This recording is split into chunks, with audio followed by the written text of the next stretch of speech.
akhyaarta ku taxan warbaahinta deegaan codka geeska waxaan idinka codsanaynaa inaad barnaamijka la wadaagtaan asxaabtiina sidoo kalena aad wixii xog iyo warbixin iyo fariin ku saabsan barnaamijka aad hoos noogu reebtaan waxaadna ku mahadsantihiin sida joogtada aad ugu xiran tihiin warbaahinta deegaan codka geeska. Assalaamu calaykum waraxmatullaahi wabarakaatuh. akhyaarta sharafta leh ee ku taxan warbaahinta deegaan codka geeska waxaad ku soo dhawaataan mar kale iyo barnaamij aan ku falanqayn doono arrimaha siyaasadda gaar ahaan dhacdooyinkii ugu dambeeyey ee dunida oo dhan ay isla hadal hayso. barnaamijkan ayaa waxaa ila faaqidaya aqoon-yahan Cabdiqani Jaamac Dharas oo cilmiga siyaasadda wax ka bartay ahna faaqide arrimaha siyaasadda. Cabdiqani waxa aad ku soo dhawaataa barnaamijka iyo warbaahinta deegaan codka geeska mar kale ku soo dhow. waa mahadsantahay cabdisatax saaxiib, aad baa mahadsantahay. dhegeystayaashana waa salaamaya. Cabdiqani, sida aad ka warqabtid waxaa maalmihii ugu dambeeyey labadii isbuuc ee ugu dambeeyey si xawli ah ku yimid arrimaha waddanka Afghanistan isbeddel xoog leh. maalmihii ugu dambeeyeyna waxaan isbeddel aan dhiig ku daadan oo dhinaca nidaamkii iyo militarigii iyo awooddii dalkoo dhanba ay ka dhacday Afghanistan Kabul. arrintaas ugu horreyn waxaad naga siisaa sawir guud isbeddelka Afghanistan ee ay dowladdii adduunkana aqoonsiga u siiyey, lacagaha faraha badan ee balaayiinta lagu bixiyey, ciidankeedii adkaa ee hubkii ugu dambeeyey ee casriga ah ku qalabaysnaa, tababaradii ugu dambeeyey haystay, oo haddana si sahlan oo degdeg ah oo hubkii u dhigay, waddankiina uga baxay qaarkood, hogaankii madaxweynihii oo sidoo kale waddanka ka baxay, Daalibaan oo dalka ugu soo noqotay si sahlan, la dhihi karana weli soo dhoweyn bay waxay ka heleen shacabka. marka arrintaas guud ahaan inta aad kala socotid iyo si kooban nooga warbixi. bismillahi raxmaan raxiim. horta waan salaamayaa idinka adiga iyo daawadayaashaba. runtii waxay ahayd arrin kedisa ku noqotay dad badan oo dabcan falanqeeyayaal badan oo ah dadka ama siyaasadda falanqeeya ama militariga falanqeeya amaba arrimaha bulshada. runtii waxay noqotay wax macnaha aan la sugayn oo loo fadhin, balse dhacay. waxaa weliba ka sii daran oo iyada laftirkeedu ahayd wax kaloo aan loo fadhin oon la sugayn, in dowladihii 20 sannadood ka badan Afghanistan dagaalka ku qaaday, Daalibaan hore ula diriray, ciidamo badan ay kaga dhinteen, dhaqaale badan geliyey, maanta haddana ay gacmaha isdul saarteen oo ay indhaha ka fiirsadeen, oo ayaduna runtii noqotay wax aan loo fadhin markii horeba. marka anigu haddii aan fakirkayga runtii aan arrintaa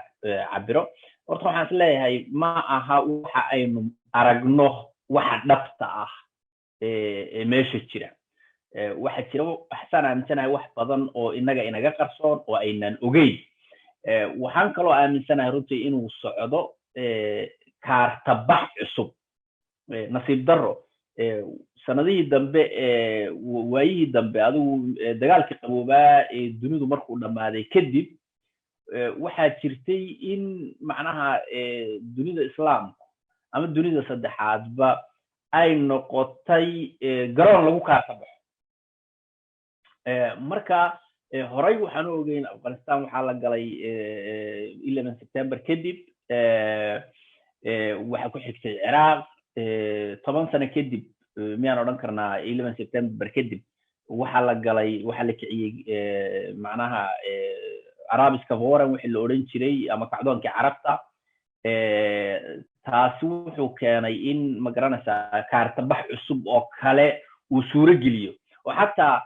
kacdoonkii bulshada carabta ay samaysay xataa in la afgembiyo, oo magaranaysaa si indirect runtii loo afgembiyo. magaranaysaa tawradihii ama dawladihii ay dadka kacdoonka runtii sameeyay ay doorteen dalalka qaar la afgembiyey qaarna la isku dayey ilaa haddana macnaha kuwooda hadda waxaaba ka hadhay baan u malaynayaa Tunisia oo ilaa hadda la eriyanayo la baacsanayo magaranaysa maalin walba la isku dayayo in haddana magaranaysa la afgembiyo qorshayaal cusub in macnaha barnaamijkaas intii uu socday qorshayaal badan in la isku dayey dhammaan qorshayaashii dowladda Turkigu ha u weynaato runtii qorshayaashii la isku dayey in magaranaysa dee la marsado kaarkii Arabiska Boran ama kacdoonkii Carabta laakiin macnaha wax badan kama socon khasaaro badan baa ka dhacay dad badan baa ku dhintay dad ummado badan baa ku barakacay dhibaatooyin badan baa dhacday laakiin waxaad moodaa macal urradii Daesh iyo wixii waxaad moodaa sidii loo rabay ujeedadii laga lahaa inaan weli laga gaadhin oo wax badan aysan ka socon marka anigu waxaan is leeyahay maadaama waxaas oo dhan wax badan ay ka socon waayeen oo sidii loo rabay ay wax uga socon waayeen waxa loo baahday kaarta bax cusub oo kale qorshe cusub oo kale in dib loo sameeyo marka waxaan is leeyahay waxaad aragtaan waa kaarta bixi cusbaa bilowgiisii marka halka kaarta baxa adoo taagan Cabdiqani waxa tiri waa ka waxyaalo badan oo naga qarsoon oo banaanka oolin iyo istiraatiijiye cusub oo kaarta cusub oo la degayo waa tiri marka arrinta hadda noo sii waadixisid xaggay ka soo galaysaa dhacdooyinka guud ee adduunka isbedelada 20 sano ugu dambeysay istiraatiijiyada galbeedka iyo xulufada galbeedka uu Mareykanka hoggaanka u hayo wax oo dhan marka la isku soo ururiyo xaggay ka soo galaysaa arrintan isbedelka degdega ah lama filaanka ah dadka siyaasadda oo daraso waxyaalaha degdeg inay ku dhici karaan waa la ogyahay laakiin xaggee ka soo galaysaa arrintan Afghanistan Taliban oo wadankii ku soo gashay iyadoonan aanan wax dhiig ah ku daadan dawladdii sida aan wada ognahay balaayiin dollar ku baxday taabagelinteedii ciidamada militarigeedii booliskeedii sirdoonkeedii wax waliba la dhisay meeshana lagu biilayo lagu hayay in laba usbuuc gudaheedii iyadoo awoodeedii joogtay aan xitaa iska caabin dhicin marka kaarta baxa iyo waxyaalaha qarsoon ee siyaasadda caalamka sideeba noo waadixi qodobkaas horta dhowr waxyaabood marka dadkeenan dee siyaasadda si dhow ula socda ama siyaasadda si dhow u falanqeeya dhowr waxyaabood markaad eegto ayaad fahmaysaa in waxana aysan ahayn wax iska dhacay haddaan midda ugu horeysa ka bilaabo horta Afghanistan nimankan Taliban askartooda waxa la sheegaa inay 50 ilaa 65,000 inay yihiin baa la sheegaa xataa marka dadka taageersan lagu daro macnaha dadka rimliga ah dabcan buuraha ku jira way ka yar yihiin inta laakiin xataa dadka taageersan hadday meesha soo galaan macnaha military ahaan ama gacan siinaya ama u sambati gareynaya ama soo dhaweynaya macnaha abaabulan inay 50 ilaa 65,000 inay yihiin baa la sheegaa halka qalab ahaanna de qoryaha ay sitaan dabcan waa qoryo de gacan oo magaranaysa de buurta lala fuuli karo lala magaranaysa uu qof qaadi karo weey qoryaha waa hub gacmeed hubka ugu weyn dhanka kale marka haddaynu eegno markaynu xagga inta ciidan ahaan iyo taya ahaanba aynu eegno xaggan kale haddaad in 300 ilaa 360,000 oo askari ay yihiin askarta Afghanistan loo sameeyay number 1 number 2 qalabka ay haystaan waa qalab tayadiisu aad u sarreyso oo baabuur gaashaaman qaarkood aysan xabadu karin waa de moogtay qalabkii westernka ay haystaan tababarkii westernka ay qabaan intaas markaad isu eegto degdega qabsiga dhulka Afghanistan ee Taliban ay ku qabsadeen xataa waxaan oran karnaa meelaha qaar hal xaba xataa laguma ridin hadda Taliban Kabul bay qabsanayaan Taliban ba Kabul qabsanayaan ciidamadan halkaas aan ku dare NATO tababartay wadamada ay ka mid yihiin Jarmalka Ingiriiska iyo Mareykanka iyo xulafadooda Sweden marka tababar xoog leh oo wali tababaradii ugu dambeeyay ayaa la siiyay arrintan marka ayadoon xabad lagu ridin ayaa lagu wareejiyay baysaskii iyo hubkii dabcan iyo ciidankiina cidna kama daad guraynin meesha marka dhanka ka eegto waxa ku muuqanaysa horta inaysan military ahaan suuragal ahayn معناها دالبان با اسبوع كير افغانستان oo dhan ku qabsatay military ahaan absolutely suuragal maaha waxa kale oo aan suuragal ahayn nimankii westernka waxaan ogeyn geliyay Afghanistan juudigaan ogeyn iyo dhaqaalahan ogeyn iyo qalabkaan ogeyn iyo macnaha wixii looga laga soo maray ayaa gacmaha isdul saaranayo daawanaya Taliban oo Afghanistan isbuuc ka yar ku qabsanaysa ayada laftirkeedu waxay ku tusaysaa inaysan ahayn wax loo fadhiyo ayaduna marka waxaad leedahay ula kac bay uga baxeen mise awood bay u waayeen ay ku sii wadaan mise maxaad leedahay mise iyaga maya awood looma waayo istaraatiijiye kale aad jirtaad leedahay maya absolutely jiraan istaraatiijiyad kale jirto marka istaraatiijiyada waxay tahay waxa weeye laba factor baan anigu marka isleeyahay mid waa midan maxaan ku dhahdaa marka dhaqaale ahaan military ahaan waan ka hadalnay oo suurtagal may ahayn xataa dagaalku inuu muddo socdo oo magaranta waqti qaato oo ciidamada ileen Afghanistan Taliban diyaarada ma haystaan macnaha waxay ahayd in jilibka la isku aastaa la filayo magaranta dagaalku muddo socdo oo magaranaysa xataa marka hadii meel yar la qabsado la yiraahdo nimanka xogaa meel yar baa laga qabsaday ciidamada Afghanistan moogtay wuxuu inay laakiin durduradan waxay ku tusaysaa waxa sheekada dhan bay fashilaysaa marka taa marka military ahaan arrin suurtagal u amay ahayn sidoo kale siyaasiyan iyo istaraatiijiyan suurtagal may ahayn in westernku iska daawadaan oo gacmaha iska isdul saartaan iyaduna suurtagal may ahayn labada arrimood oo dhacay waxay ku tusayaan inay jirto wax inaga qarsoon oo aynaan ogeyn maxaa dhacay marka Afghanistan oo ciidamadeedii inta halka oo soo noqonayna ciidamada oo soo noqonayna halka maxaad adigu qiyaasaysaa oo aad maadaama mudana arrimaha siyaasadda caalamkana la socotid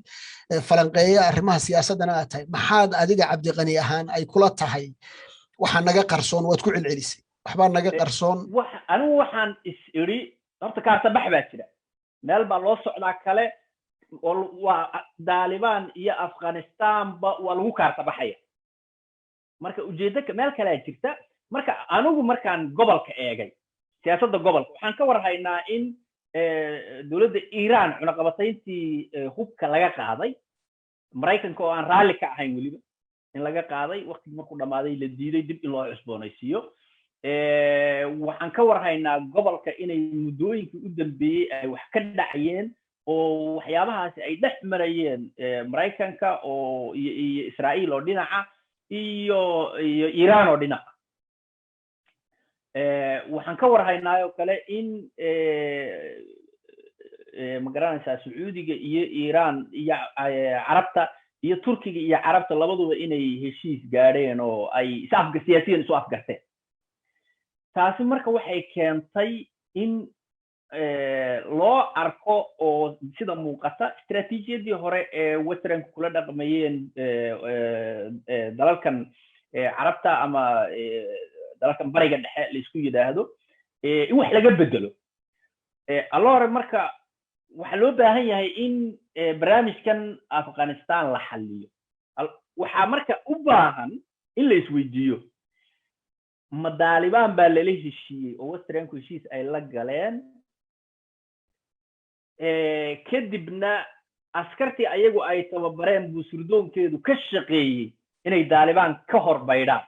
oo dalka Taliban ay qabsato horta arintu sidaasay u egtaa horta macnaha Afghanistan in laga shaqaystay askartii la tababaray iyo ujeedkii wixii in la yiri ma garanaysa askartii saraakiishii Afghanistan Taliban ka bayda Taliban la yiri soo gala horta sheekada horta sidaas ay u egtahay dadka qaar waxay u haystaan marka yaa arinta qorsheynaya ma dawladda Afghanistan baa go'aan ka gaartay inay Taliban mise maya Afghanistan ma gaarin dawladda Afghanistan wax amar ah may bixin dagaalka kamay anigu waxaan aaminsanahay runtii Afghanistan Taliban iyo dawladda Afghanistan hadda ka talinaysay labaduba muddo dheer ayay ishor fadhiyeen hadday go'aan noocaas oo kale gaarayaan bari hore waxaan iska xalin lahayn hadday hawshan ay ayagu hawshan samayn kareen marka hawshan hawl ay ayagu sameeyeen maahe waa hawl rag samaysto la isku dubaritay kadibna qorshihii ajandihii la dejiyay unba hadda la fulay ma waxa marka la dhihi karaa dowladdii Afghanistan ee ciidankii la ogaa loo tababaray lacagtii la ogaa ee balaayiinka dollar la geliyey ee lahaa booliis lahaa sirdoon lahaa ciidan military lahaa booliis military gudaha ka dagaalami kara amarka kamuunan imaanaynin ay ku shaqaynayeen dowladda Afghanistan sababto ayagoo madaxweynihii wali sii hadlaya xukunkii haya ayay hubkii dhigeen marka yaa amarka iyagu siinayay inay xitaa wax iska caabinaha aynan samaynin maye macnaha dowladdu way rabtay inay jirto waan ogeyn in khadar baa lagu qabtay barnaamij dib u heshiisiin dowladdu way diidaneed xataa ma garanaysaa qaabka heshiisiinta ama dib u heshiisiinta Afghanistan qaabka u socotay dowladdu kumay qanacsanayn laakiin iyadoo haddana sidaa ay tahay ayaa la yidhi anagu waanu idinka baxaynaa waanu idinka tegaynaa marka macnaha waxyaabahaas oo dhan waxay ku tusaysaa in macnaha meeshan ajenda uu jiray oo meel loo socday dowladda Afghanistan de waxay qaban karta male mar haddii askarteedii la dhex galay oo ma garanaysaa meelay jaani cidhib dhigeen ba lala yahay oo Taliban ayagoo niman yararo dhuudhuuman oo qoriyo akayaal sito meel walba iska soo gelaya macnaha waxay ku tusaysaa marka in Afghanistan military ahaan laga shaqaystay oo militarigeedii sirdoon la dhex geliyo la yiri saraakiishii ka bayda iyaguna ay amarkii qaateen oo ay ka baydeen sababtoo Afghanistan ciidankan ayadu ma dhisana ciidankan Afghanistan waa loo sameeyay marka in lagu kaarta baxo oo ma garanaysaa ajendayaal kale laga fushado aad bay u fududahay waxaana aragnaa midhihii hadda siday u dhaceen ayay runtii ka muuqataa marka maadaama aan arkaynay in ma garanaysaa siyaasadda gobolka marka aad eegto iyo waxa Afghanistan maanta ka socda anu waxaan aaminsanahay inay tahay waxa Afghanistan maanta ka socda inay kaarta bax istiraatiijiyadeed kaarta bax military iyo kaarta bax siyaasadeed oo isbarkan inay yihiin su'aashu marka waxay tahay xagee loo socdaa anigu fikirkayga waxaan qabaa in ay tahay meesha loo socdaa Iran iyo Pakistan labada wadan dabcan sababta aan sidaa u aaminsanahayna de hadda su'aashay weydiiso waa sharci u soco ada sababta aad u aaminsan tahay intaan horay u gelin hadalkii uu yiri xoghayaha arrimaha dibadda ee Mareykanka Antonio Blinken marka laakiin ku soco qodobkan sababta aad u aaminsan tahay in loo socdo dalalka deriska la ah Iran iyo Pakistan absolute horta waxaa jira in hadda maadaama cunaqabatayntii laga qaaday Iran ay dalal badani oo westernki ka diideen in awaamirtii Mareykanka ay u hoggaansamaan oo ay bilaabeen Iran si toos ah iyo si dadbanba inay ula macaamilaan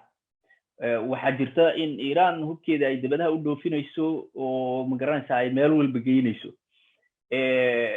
sharciyad lagu joojiyo ama ma garanaysaa de awalba dabcan sharciyad adduunka isku waafaqsan yahay ma jirin laakiin xataa UNT mar hadday cunaqabatayntii qaado ay diiday waxa weeye Iranna de ay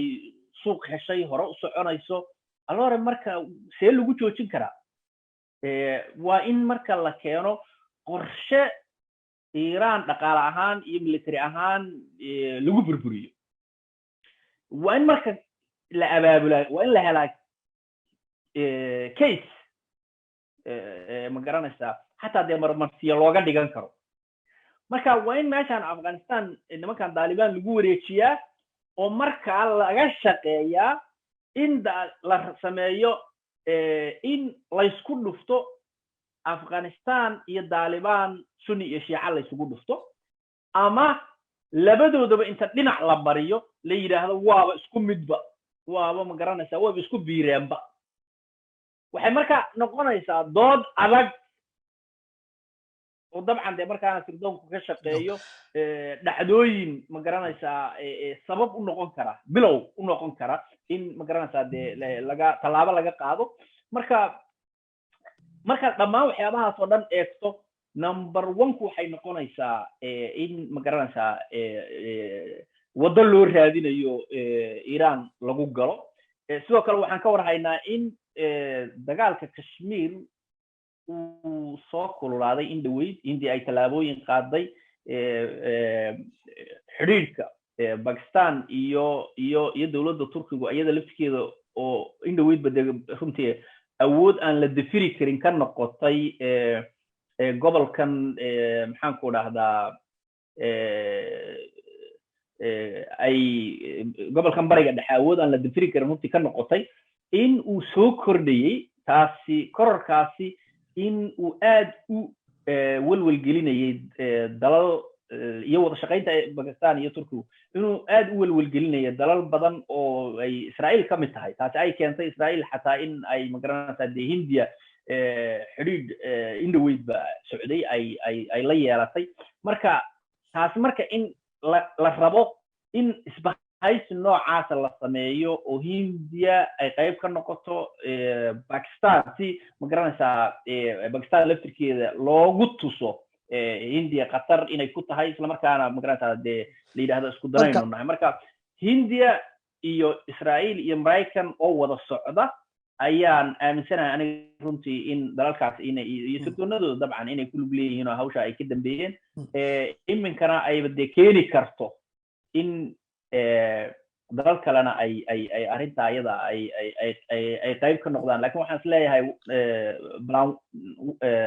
oodo koobaad ama qorshaha koobaad waa Iran qorshaha labaadna maybe inuu Pakistan noqon karo waxaan ognahay wadahadallada Taliban iyo Turkiga iyagana inay meel adag ay markii hore gaartay ay xitaa Taliban ay aad uga hortimid in Turkiga uu la sii wareego airportka Kabul sidoo kalena Ruushka in uu isaguna arrinta uu qayb ka yahay uu saameynta Turkiga uu ku yeelanayo arrimaha Afghanistan isaguna inuu culays dhinac kale ka saarayo uu ka soo horjeedo marka waa dhul ay isku haystaan dawladaha adduunka awoodeeda ku loolantamaya rogaal celinta Turkiga saameynta hadda siyaasadeed iyo dhaqaale uu caalamka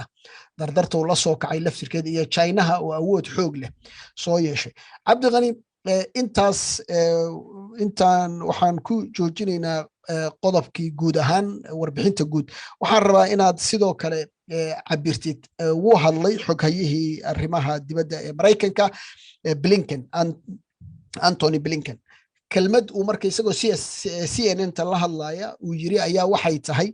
in ay isticmaali doonaan awood waliba ay u baahdaan ka bixitaankooda markaaba wuxuu hadalkiisa sii daba dhigay haddii ay taasi un tahay waxa ay rabaan cidda wax rabtana waa marka Taliban uu ka hadlayo marka haddii ay Taliban tahay cidda in wadanka looga baxo un hadday rabaan waan ka baxaynaa haddii laakiin ay carqaladeeyaan ka bixideena nabadeed awood doontaan u baahannahan isticmaalaynaa hadalkaas maxaa lagu macnayn karaa oo aad isleedahay adigu xaggaaga arrintaas runtii waa hadal lagu qoslo Mareykanku hadday rabitaanka Taliban fulinayaan marka hore horta maxay ka dooneen baa imaanaysa Afghanistan waa sax marka wax badan buu qarinayaa wasiirku oo ma garanaysaa laakiin wuxuu iska dhisayaa ma garanaysaa audienceska ama dhageystayaasha gudaha Mareykanka oo uu leeyahay ma garanaysaa dadkii meesha naga joogay safaaradii shaqaalaheedii wixii si ma garanaysaa awood baan gelinaynaa inaan soo qaadano laakiin su'aasha meesha taala waxa weeye shalay markuu Mareykan weerarayay Afghanistan ma joogin diblomaasiyiintan maanta ay leeyihiin waxaan ku soo bixinaynaa awood baan ku soo bixinaynaa marka dabcan indhaha ujeedada biyo dhaca sheekada ayuu ka leexinayaa ma garanaysaa dadka Mareykanka iyo dadka adduunka marka runtii ma aaminsan wuxuu ka hadlayo Taliban rabitaankeeda hadii la fulinayo de marka horeba Afghanistan lama weerareen rabitaanka Taliban Mareykan shalay kuma joogin marka waa iska riwaayad runtii iyo ma garanaysaa in public audienceska de la qaldo laakiin ma aha wasiirka kaliya xataa dawladda Mareykanka qaabka ay uga aamusan tahay ayaa runtii mideeda kale xataa inuu heshiis jiro waxaad ka garanaysaa Taliban magaaladu waa qabsadeen safaarad Mareykanna ma weerarin ciidamo Mareykanna ma weerarin inuu meesha heshiis jiro oo qorshe jiro waxaad ka garanaysaa hab dhaqanka labada dhinacba baleeg ciidamadii Afghanistan siday u dhaqmeen Taliban markay magaalooyinka waaweynaa qabsatay siday u dhaqantay Mareykanku siduu u hadlayo u dhaqmayo iyo saaxiibadiis marka in wax jiraan ay inaga dahsoon macnaha wax laga akhrisan karaa dhaqankoodaba Taliban oo fursad ku heshay waxaan ku safaaradda Mareykanka iyo shaqaaleeda waxaan ku waa bir hore birta ka asil lahaayeen haddii meesha waxaan qarsoonay ayaamihii ugu dambeeyeyna intaynan soo gaarin goboladan dhexe ilaa Kabul iyo Mazaar Sharif iyo Kabul intaynan soo gaarin waa tii ay ku kulmeen mar kale Qatar waxaan u soo noqonaynaa walwal ayaa marka aan dadka siyaasadda daraso walwal bay waxay ka muujinayaan dhinaca garsoorka ay Taliban sababta guusha Taliban waxay dadka qaar ku cabirayaan inay tahay rabitaan shacab iyo diidmo ay shacabka iska diideen ayay dadka qaar u dhigayaan in ciidamadii xulufada ahaa ee ka kala yimid reer galbeedka iyo xulufadoodii inay waddanka sii haystaan soo guushoodii rabitaan shacab bay ku timid bay dadka qaar aaminsan yihiin Taliban waxaa laga walwalsan yahay sidee bay ula dhaqmi doonaan dadkii dagaalka dirirta kala dhaxaysay siyaasiyiinta waddanka kulli kama soo wada bixi karaan kala duwanaanshaha afkaarta iyo arrimaha garsoorka garsoor noocee bay fulin doonaan ardaydii hadda jaamacadaha oo kale xitaa dhinaca dumarka oo kale hadda waxay gabdhaha heleen waxbarasho iskuullaa loo diray gacantaba ha ku haayaan ururo iyo hay-ado ay xulufadii reer galbeedka oo Mareykanka horkacayo ay ka dambeeyeen marka waxaasoo dhan walwal ayaa hadda jira walwalkaasi maxaad u malaynaysaa isbeddel maxaa kala gudboon iyaga ma u malaynaysaase in ay sidii hore ku celin doonaan mise way ka faa'iidaysan doonaan fursaddan cusub horta Taliban ururka Taliban la yiraahdo maanta ayay tala u taalaa maanta hadday talada maanta u taala haddii ay ka faa'iidaysan waayeen berri waxay noqon doontaa fursad luntay xiriirka iyaga iyo dadka reer Afghanistan iyo xiriirka iyaga iyo adduunkaba waxay noqon doontaa mid lagu eego wiigaga soo socda iyo fursadda siyaasadeed ee Taliban u furantay sida ay uga faa'iidaystaan arrinta dadka reer Afghanistan baa taageersan Taliban runtii anu ma aaminsani in arrintaasi ay sax tahay sababtoo dadka reer Afghanistan hadday Taliban taageersan yihiin Mareykan iyo dawladda Afghanistan iyo waxaasoo dhan ma joogeen hadday dadka reer Afghanistan Taliban taageersan yihiin marka kelmadda odhanaysa dadka reer Afghanistan baa Taliban taageersan kelmaddaasi been weeye laakiin maanta maadaama dadka reer Afghanistan maanta arrintan kaartabaxan dadka Afghanistan maanta ka dhacay dadka reer Afghanistan waxay ku daaleen meel hebla la qarxiyey halkan baa wax ka dhaceen magarasa marka haddiiba marka bal ay wax isbedeli karaan ayay maanta teedhigaraynayaan dadka reer Afghanistan teedhigarayntaas dadka reer Afghanistan maanta waxay ku socotaa Taliban marka siday fursadda uga faa'iidaysato ayuu ku xidhnaan doonaa xiriirka iyaga iyo dadka u dhaxayn doona waxay noqon doonaa niman waxii hore wax ka barta oo ma garanaysaa siyaasad furfuran oo dadka aan nina beegsanayn oo dadka reer Afghanistan soo wada dhaweysa oo dadka reer Afghanistan fursad u siisa ay siyaasadda qayb kaga noqdaan mise waxay soo celin doonaan sidii markii hore ay ahaayeen oo ahaa in ma garanaysaa ay si adag dadka ula dhaqmaan in ay gabaad siiyaan ma garanaysaa xagjiriinta adduunka iyo dunida islaamka in ma garanaysaa ay Afghanistan noqoto meel danaha dalalka kale laga fuliyo oo dalal kale lagu weeraro oo dabcan dee meel ma garanaysaa lagu kaarta baxo sida hadda dhacday mise waxay noqon doonaan niman waxaas wax ka barta oo dalalka waaweyn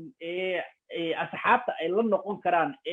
ay dhibayso dhibaatada dadka reer Afghanistan haysata la tashado oo tala weydiista oo ma garanaysaa iyaga kaashada waxay noqon doonaan niman sidoodii qol maran isku soo xidho oo ma garanaysaa markaana si indirect loogu kaarta baxo taasay runtii ay dadku isweydiinayaan siday noqon doonto sababtoo siyaasadda arrimaha dibadda waxay u baahan tahay khibrad dheer istaraatiijiyad dheer waayo aragnimo dheer nimankan hadda buuraha soo degay hadday dabcan la yimaadaan maxaan ku dhahdaa sheekooyinkoodii hore dabcan way fashilmi doonaan waqti dheerna ma qaadan doonto in la fashiliyo ayagaana sabab u noqonayaba inay fashilmaan dadka reer afghanistanna ay ku ceeboobaan ay ku fashilmaan adduunkana dabcan ay ku fashilmaan laakiin haddii wixii hore ay wax ka bartaan oo ay raadsadaan dad ma garanaysaa arrimahan ehel u ah oo la samata bixin kara afghanistan inay dib dawlad u noqoto dabcan dawlad islaamiya way noqon karaan laakiin micnaheedu ma aha haddaan wax yar ku tusiyo aan dhanka kale kaa tuso ninka la yidhaahdo Erdogan waa madaxweyne la odhan karo waa nin u jajaban dhanka islaamistayaasha laakiin haddana wuxuu xukumaa waddan ma garanaysaa secular ah dabcan ma aha inuusan garanayn diintu waxay qabto laakiin wuxuu ku dhaqmaa kalada dadka la taliya asaga ay siiyaan sababtoo markuu siraadada markuu dadka la tashado dabcan de waxa la soo hordhigayaa ma garanaysaa dadka reer Turkiyana aysan ka hor iimaanayn dabcan danaha dadka reer dalka iyo dadka reer Turkiya waxaad ula jeedaa marka Afghanistan waxa ka barato Turkiga miya tusaalahaaga mawduuca hadda Turkiga yaanu ku dheeraan Taliban waxa ka weyn bay ka baran karaan ma aha runtii Turkiya laakiin macnaha qaabkay markii hore u dhaqmayeen iyo qaabka maanta looga baahan yahay inay u dhaqmaan aad buu u kala duwan yahay marka wax weyn bay ka baran karaan oo ay hagaajin karaan maanta oo ay fursadda u haystaan fursaddu maanta Taliban bay marti u tahay baan uga jeedaa hadday tahay arrimaha sida adduunka Afghanistan u arki doono iyo sida dadka reer Afghanistan ay Taliban u arki doonaan labadaba kelmadda xagjir ayaad isticmaashay gabaadsiinta xagjirka adduunka iyo ka soo carra dawladaha islaamka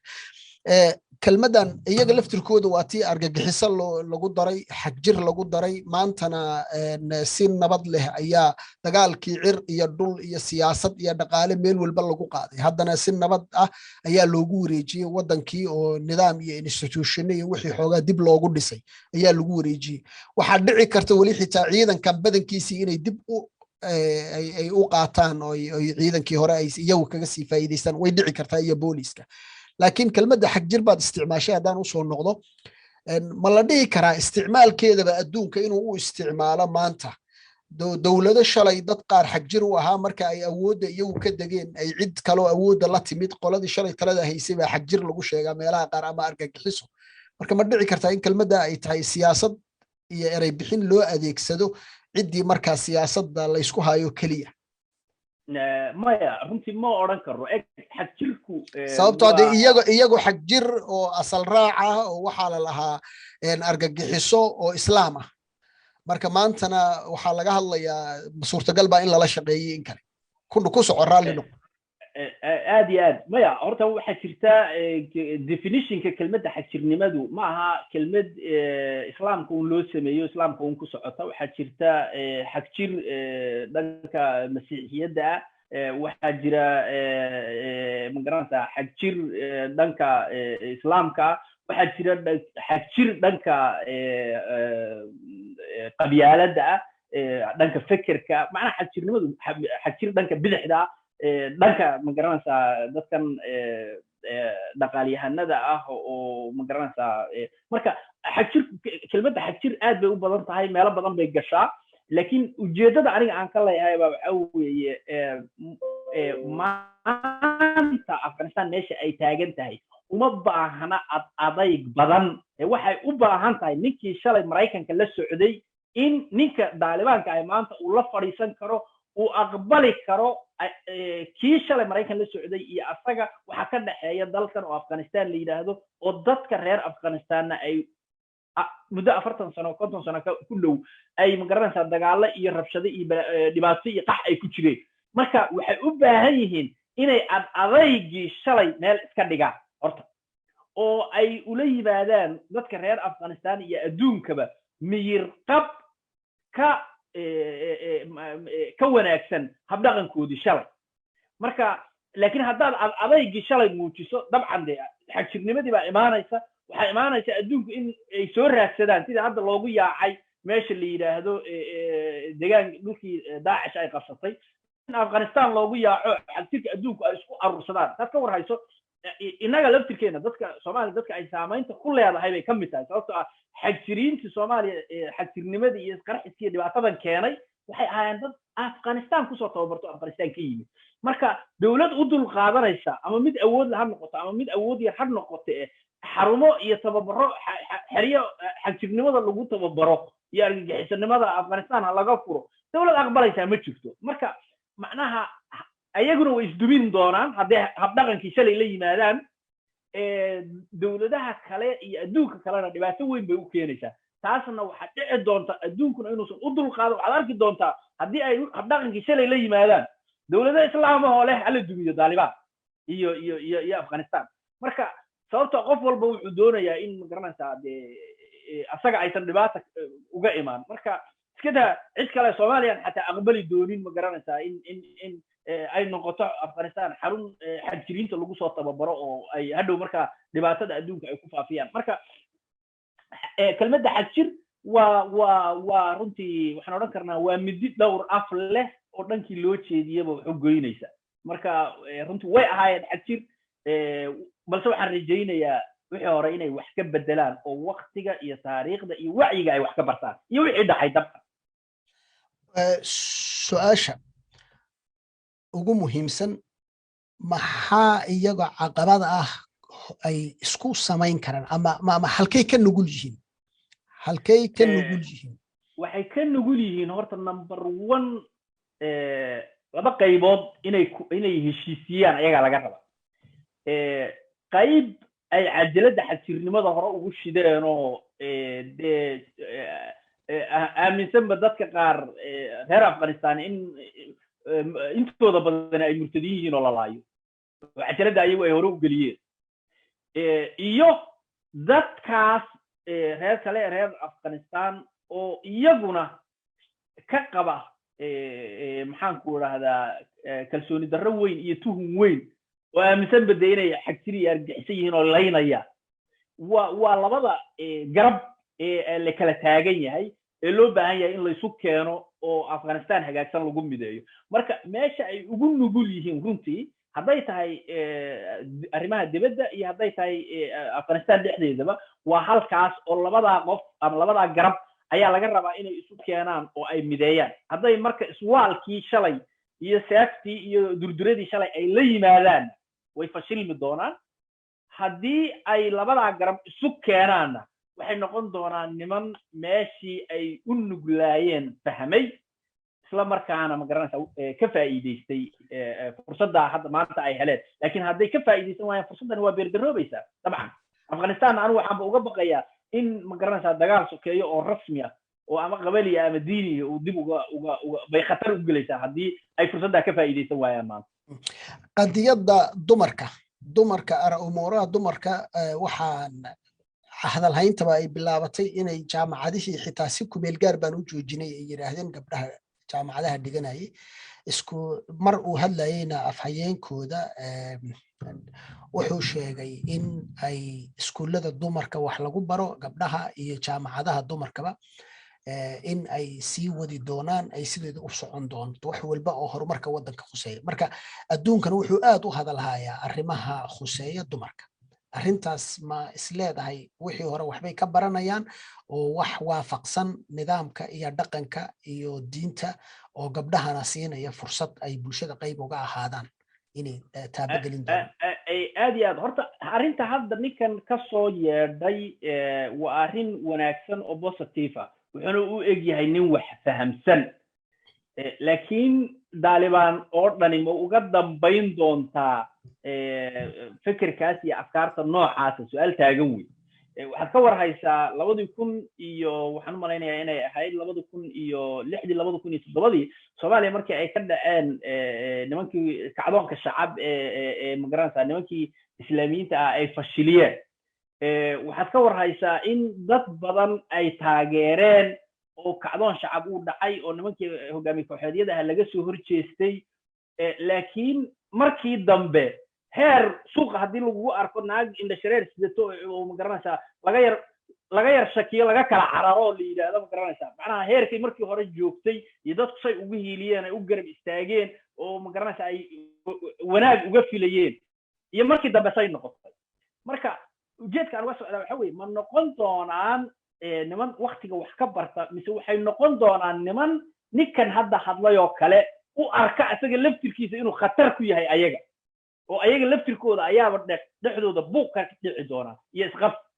marka arrinta ninkan uu ka hadlay runtii arrin wanaagsan wey arrin mudan in la soo dhaweeyo wey waa arrin ay ku soo jiidan karaan adduunka iyo dadka reer afghanistan laftirkooda sababtoo dadka reer afghanistan ma doonayaan sidii markii hore ay wax ku wadeen marka waana midda keentay in macnaha ayaga laftirkooda si fudud talada looga tuuro ay u cararaan marka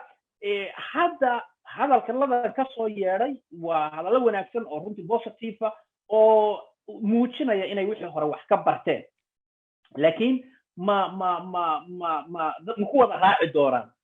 daalibaan ma isku wada raaci doontaa afkaarta noocaasa oo dabacsanaan iyo furfurnaan iyo soo dhaweysasho dadka reer afghanistan iyo adduunkaba ma la iman doonaa si ayagaa dhexdooda isqabsanaya sidii maxkamadihii soomaaliya hore uga dhacday oo kale oo dib ay u burburi doonaan oo ayaga laftigooda iska soo horjeesan doonaan waa arrimaha runtii u baahan maanta ayaga caqliyadda uga baahan fursadda uga baahan in ma garanaysaa si degdeg waxyaabahaas ay uga qabtaan oo ayagu ay uga tashadaan oo aysan fursadda isaga beerdarayn dadka reer afghanistanna aysan fursadda uga beerdarayn waa dabcan sidoo kale waxaa ka war haysaa dee dalal badan in tababaradii xagjiriinta ay samayn jireen dalal badan inay effect ku yeelatay dalalka laftirkoodu maanta indhahay ku haynaya oo kama jeesan doonaan soomaaliya ka mida marka waxay u baahan tahay hadday wax iska bedeli waayaan waxay u baahan tahay dalalkaasi intay israacaan oo inta midoobaan oo israacaan ay haddana UN ku noqdaan oo yidhaahdaan halkan dhibaataa ka soo socota uma dul qaadan karno markan uma baahna western inay ka timaadeen waxay ka imaan doontaa dalalkii wixii meeshan hore uga jiray dhibaatadu ay ka soo gaadhay laftirkoodayba ka imaan kartaa markan oo odhan doono waxaana nalaga qabo cabdiqani su-aasha ugu dambaysa ee aan ku soo xiri doono maxaa laga baran karaa soomaaliya iyo haddaan soomaali nahay iyo guud ahaan caalamka maxaa laga baran karaa isbeddelkan degdega ah ee afghanistan jabhaddii taalibaan oo duurka ku jirtay oo 20 sano ka hor xoog looga saaray awoodda afghanistan waddadii ay doonaan ha u maraan eedii doonta ha loo isticmaalo laakiin iyagoo dalka gacanta ku haya ayaa laga faramaruujiyey dowlad baa bannaanka lagu soo dhisay gudihii baa la keenay ciidan xoog le baa loo sameeyey wax weli baa loo sameeyey haddana maalmo gudahoodii ayaa dib loogu soo celiyey ama ay dib ugu soo laabteen ha ku yimaadaan intii aad sheegtay iyo inta kale la isla dhex marayaba laakiin maxaan ka baran karnaa daawadayaasha ku taxan warbaahinta deegaan iyo guud ahaan ummadda aan la hadlayna ee soomaaliyeedba maxay ka baran kartaa arrintan iyo caalamkaba horta marka ugu horeysa waxaa laga baran karaa dhowr waxyaabood baan is leeyahay waa midda koowaade waa haddii shalay dan afghanistan daalibaan loo weeraro laga qabanayay maxaa maanta dhacay waa su-aal qof walba uu isweydiin karo marka in macnaha meesha shalayna aysan dan afghanistan meesha aysan ool dana kale meesha ay jireen baa halkaa horta ka cad haddii shalay daalibaan la yidhi daalibaan waa xag jirin shalay loo weeraray maantana daalibaan iyo afghanistan loo kala tegey horta meesha shalay inaysan dan afghanistan ka jirin baa meesha laga baran karaa haddana ajende kale iyo ujeedooyin kale ay jiraan midda kale laga baran karaa waxa weeye in dee dabcan dal shisheeye ama dalal kale inaysan adiga wax kuu qabanayn oo inay adiga ku wanaajiyaan oo ku qurxiyaan aysan wax kugu qabanayn ay ujeedooyin jiraan marka qolo walba in ay iyadu dhiisheeda tolato ayaa runtii laga baran karaa weliba annaga si gaara dad badanoo waxaan arkayay hadda qolooyin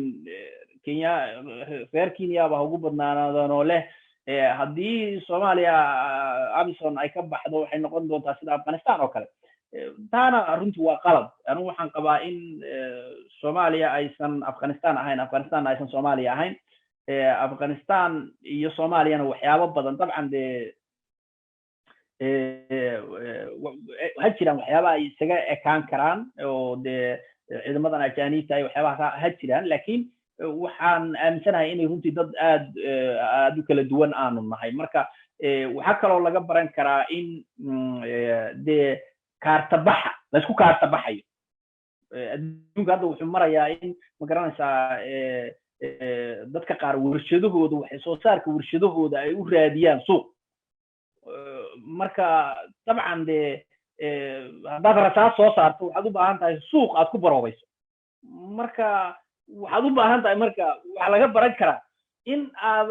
Afghanistan de waxa ku baxay iyo qarashka galay iyo adduunka iyo waxa dhacay waan aragnaa marka in qolo waliba sida Afghanistan ay suuqa u noqotay dhowr iyo 20 sano ay u ahayd suuq lagu baroobeeyo wax soo saarka warshadaha hubka ee qarbiga qolo waliba hadda inay isdaba qabato ay diyaar garoobaan inaysan noqon dabcan suuqa wax lagu baroobeeyo marka waxyaabo badan baa runtii laga baray dhan kastaad ka eegto haddaad dhan dhaqaale ka eegto haddaad dhan bulsho ka eegto haddaad dhan military ka eegto haddaad dhan siyaasad ka eegto haddaad dhan istaraatiiji ka eegto dhan walba waxbaa laga baran karaa waxa maanta Afghanistan ka dhacay horena uga soo dhacay taariikhiyan aad iyo aad ayaad u mahadsan tahay Cabdiqani dhammaan akhyaarta ku taxan warbaahinta deegaan codka geeska waxaan idinka codsanaynaa inaad barnaamijka la wadaagtaan asxaabtiina sidoo kalena aad wixii xog iyo warbixin iyo fariin ku saabsan barnaamijka aad hoos noogu reebtaan waxaadna ku mahadsantihiin sida joogtada aad ugu xiran tihiin warbaahinta deegaan codka geeska waa anigoo Cabdifataax Baana Caymuun oo idinkaga sii tegaya kulanti dambe oo xiiso leh iyo barnaamij cusub